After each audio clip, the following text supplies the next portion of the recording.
हज के जो अफ़आल हैं वो 8 ज़ुल्हिज्जा से जो है ना वो शुरू होते हैं। 8 ज़ुल्हिज्जा को एक हाजी ने मिना के मैदान के अंदर जो है ना वो जाना है। मिना के मैदान के अंदर 8 ज़ुल्हिज्जा का दिन इसने जो है ना वो गुजारना है और वहाँ पे इसने 5 नमाजें जो है ना वो पढ़नी है। 8 ज़ुल्हिज्जा की ज़ोहर की नमाज, असर की नमाज, मगरब की नमाज, इशा की नमाज और 9 ज़ुल्हिज्जा की फजर की नमाज। ये 5 नमाजें मिना के मैदान के अंदर पढ़ना सुन्नत है। 8 ज़ुल्हिज्जा को इस्तिलाह के अंदर यौम तरविया कहा जाता है। 9 ज़ुल्हिज्जा की फजर की नमाज पढ़ने के बाद वहीं पे जिक्र, अज़कार, तलावत वगैरह, दुआएं वगैरह करेगा। 9 ज़ुल्हिज्जा के बाद जिस वक्त सूरज तुलू हो जाए, मिना का मैदान जो है ना इसने छोड़ देना है। सूरज तुलू होने से पहले दिन सूरज तुलू हो जाए, अब जो है ना इसने अरफात के मैदान की तरफ रवाना हो जाना। ये 10 ज़ुल्हिज्जा का दिन है। 10 ज़ुल्हिज्जा का जो दिन है ये 9 ज़ुल्हिज्जा का दिन है। 9 ज़ुल्हिज्जा का जो दिन है इसके अंदर इसने वकूफ़ अरफा करना है, अरफात के मैदान के अंदर चले जाना है। और वकूफ़ अरफा हज का रुकने आज़म है, जिसको हज के अंदर फर्जियत का दर्जा हासिल है। अगर कोई इंसान हज के तमाम अफ़ाल करे लेकिन 9 ज़ुल्हिज्जा वाले दिन अरफात के मैदान के अंदर हाजिर नहीं हो सका तो उसका हज नहीं है। ये एक ऐसी सिराहतन गलती है कि इसकी तलाफी दम से भी जो है ना वो नहीं होती। हज दोबारा जो है ना वो करेगा। वकूफ़ अरफा हज का रुकने आज़म है, इसको अदा करना एक हाजी के लिए ज़रूरी है।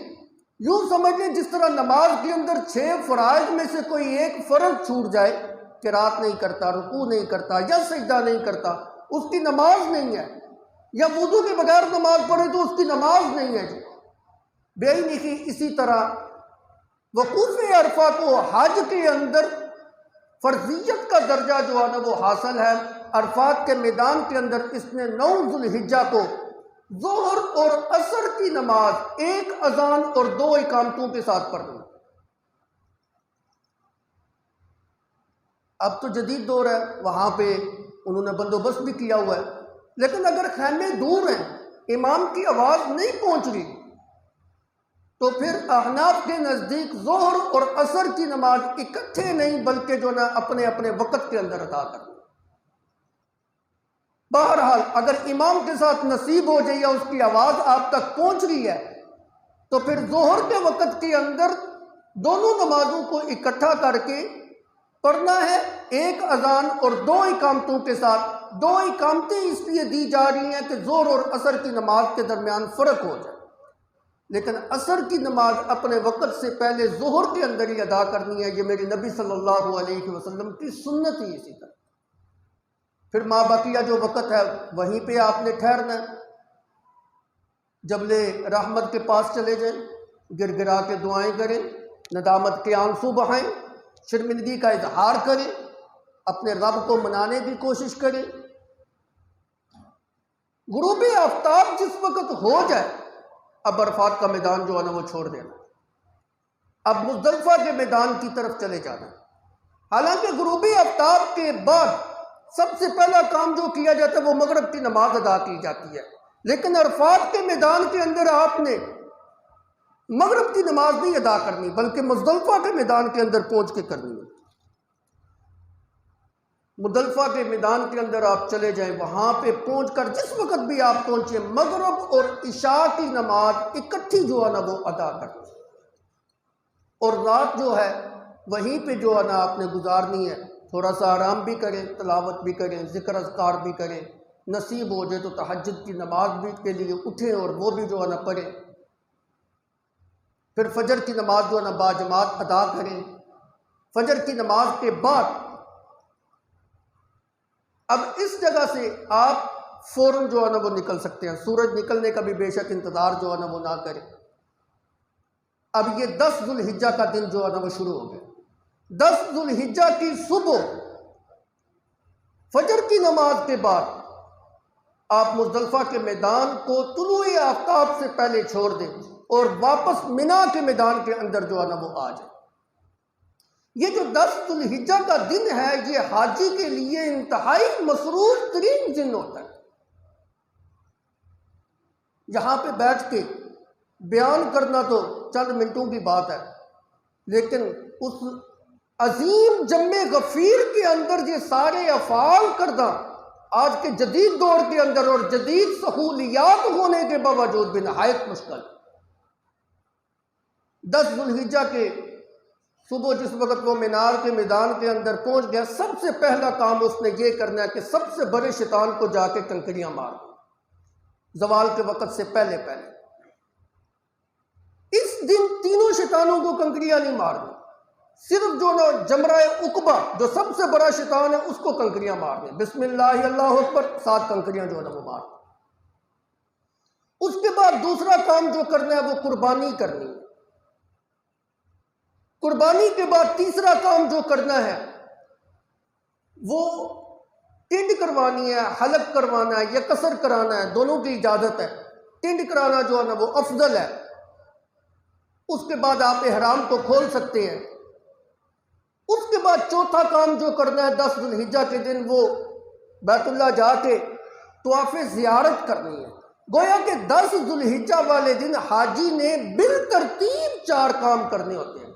सबसे पहले बड़े शैतान को कंकड़ी मारनी है, उसके बाद जो है ना उसने कुर्बानी करनी है, फिर हलक करवाना है इहराम खोल कर, फिर जो है ना वो जाके बैतुल्लाह की ज़ियारत और तवाफ़े ज़ियारत जो है ना वो करना है। ये 4 काम जो है ना वो करने हैं।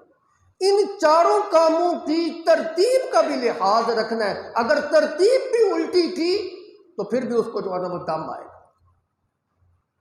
हाँ, शरीयत ने ये इजाज़त दी है, गुंजाइश दी है हाजी को कि अगर जो है ना, चूँकि वक़्त लगता है इन कामों के करने के अंदर, अगर जो है ना वो तवाफ़े ज़ियारत 10 ज़ुल्हिज्जा को नहीं कर सका 11 ज़ुल्हिज्जा को जाके कर ले, 11 को नहीं कर सका 12 को जो है जाके कर ले, अगर 12 को भी नहीं कर सका तो फिर अब जो है ना मज़ीद ताख़ीर की गुंजाइश नहीं है, फिर इसके ऊपर जो है ना वो दम देना पड़ेगा। ये 10 ज़ुल्हिज्जा के अफ़ाल जो है ना वो पूरे हो गए। 10 ज़ुल्हिज्जा को जिस वक्त उसने जो है ना तवाफ़े ज़ियारत कर लिया, अब मक्के के अंदर ठहरने की इजाज़त नहीं है, हरम के अंदर ठहरने की इजाज़त नहीं, बैतुल्लाह नहीं ठहरना, अपने घर के अंदर नहीं जाना, वापस जो है ना मिना के मैदान के अंदर जो है ना वो आज वहाँ पर जिक्र अज़कार तस्बीह हाथ वगैरह तलावत वगैरह जारी रखे, अपनी अल्लाह से गिड़गिड़ा के दुआएं जो है ना वो करता रहे। 11 ज़ुल्हिज्जा को इसने तीनों शयातीन को जो है ना वो कंकड़ियाँ मारनी है, लेकिन ज़वाल के टाइम के बाद मारनी है, पहले नहीं मारनी। 12 ज़ुल्हिज्जा को भी तीनों शयातीन को जो है ना वो कंकड़ियाँ मारनी है, लेकिन ज़वाल के बाद मारनी है, पहले नहीं मारनी। 10 ज़ुल्हिज्जा को इजाज़त थी कि ज़वाल के वक़्त से पहले भी मार सकता है, लेकिन 11-12 ज़ुल्हिज्जा को जो कंकड़ियाँ मारनी है वो ज़वाल के वक़्त के बाद मारनी है। इस चीज़ का ख़ास जो है ना वो ख्याल रखा जाए। हाँ, वहाँ के उलमा ने, मुफ्तियाने किराम ने हुजूम और भीड़ की वजह से ये फतवा एक वक़्त ऐसा था दिया था कि ज़वाल के वक़्त से पहले भी जो है ना वो मार लिया जाए, लेकिन मेरी ज़ाती राय ये है कि अब ये काम दुरुस्त नहीं है कि ज़वाल के वक़्त से पहले दिया जाए। ये फतवा उन्होंने उस वक़्त दिया था जिस वक़्त हुजूम था और दस्ता एक ही था। अब जो है ना उन्होंने शयातीन को कंकड़ियाँ मारने की जगहों के ऊपर कितने कितने पुल बनाने, एक पुल बनाया जी, उसके ऊपर दूसरा पुल, उसके ऊपर तीसरा पुल, चौथा पुल, 5वां पुल। अब रश की वो कैफियत नहीं है कि बंदे जो है ना वो मर रहे हो, इसलिए बेहतर ये है, अफजल ये है कि अब भी जो है ना ज़वाल के वक़्त के बाद जो है ना वो कंकड़ियाँ। ये 12 ज़ुल्हिज्जा को, 11 और 12 ज़ुल्हिज्जा को उसने तीनों शयातीन को जो है ना वो कंकड़ियाँ मारनी है। 13 का दिन इख्तियारी है। कुरान ने भी जो है इसको बयान किया, फमन तअज्जल फी यौमैनि फला इस्मा अलैहि वमन तअख्खरा फला इस्मा अलैहि। लेकिन एक चीज़ का ख्याल रखें, अगर 12 ज़ुल्हिज्जा को कंकड़ियाँ मार के गुरूबी आफ्ताब से पहले पहले अपनी रिहाइश पे चला गया या मक्के के अंदर जो है ना वो चला गया, फिर तो जायज़ है, लेकिन गुरूबी आफ्ताब अगर वहीं पे हो गया तो फिर जाना जायज़ नहीं है। फिर 13 तारीख को भी जो है ना कंकड़ियाँ मार के जो है ना वो आए, तो 13वीं तारीख का जो है ना इसके अंदर अपना जो है ना इख्तियार है कि वो जो है ना 13 तारीख को वहाँ पर रहना चाहता है, जो वहाँ पर रहेगा बड़ा सवाब है, जो आना चाहे उसके ऊपर कोई गुनाह नहीं है, बस आपका हज जो है ना मुकम्मल होता है। ये मैंने मुख्तसर वक़्त के अंदर पांचों